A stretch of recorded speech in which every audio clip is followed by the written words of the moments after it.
And we begin here in Germany, where opponents of the far-right AfD party have taken to the streets in the eastern city of Magdeburg. The populist party is holding its annual congress there. The AfD, or Alternative for Germany, is currently seeing a surge in its approval ratings. A recent poll put public support at 22%, second only to the main conservative opposition bloc. The party's popularity is particularly high in eastern Germany. Among the demonstrators was a group calling themselves Grannies against the right.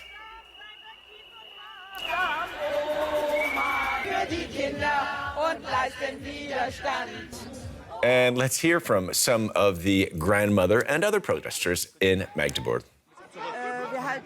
We think it's incredibly important to be here today and to tell our children's and grandchildren's generation that we live in a great democratic country still. It's important because the AfD is getting stronger and stronger and we have to do something about it.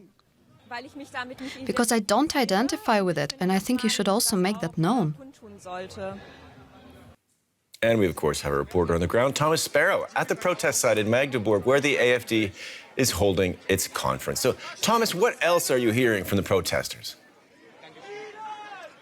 Essentially, protesters are on the one hand against the AfD party, a party they consider to be racist and anti-democratic. But it's not only about that, it's also about presenting a more diverse image of German society. Now, it's important to stress that we are in the city of Magdeburg, in the eastern part of Germany, where the AfD has actually one of its strongholds. It's in the eastern part of the country where the AfD is strongest.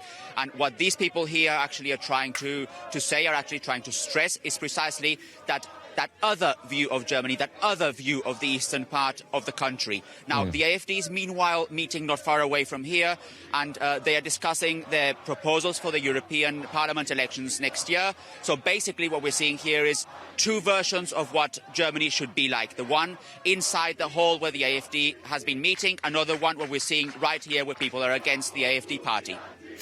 I was just mentioning a surge in the polls to around 22%. What's driving that nationwide? Essentially dissatisfaction on the one hand with the federal government, but also generally dissatisfaction about the way Germany is now heading economically, politically. People are rather concerned about the future of the country. You see that also in several polls.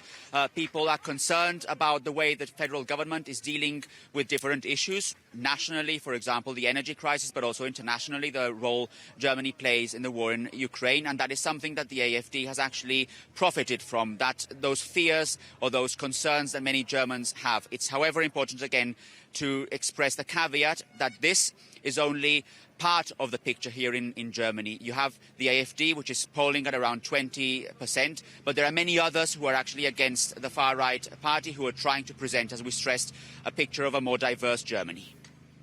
And speaking of these other political forces, how are the mainstream parties responding to this rise of the AfD?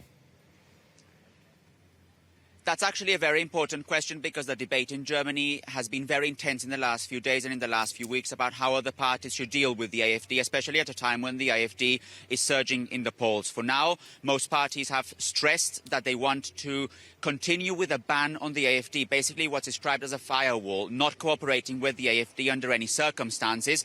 But at the same time, you're hearing initial voices by those who say that maybe that should change on a case-by-case basis, that you basically can't ignore a party that has the support of around 20% of the German population. So this is a debate that is growing here in Germany, that is going to continue, and that it has to do with the fact that parties are debating how to deal with the AfD, a party that, by the way, is also being observed by Germany's domestic intelligence agency, trying to determine whether the AfD or part of the AfD is actually considered an extremist party. Okay, thanks so much for that, DW political correspondent Thomas Sparrow.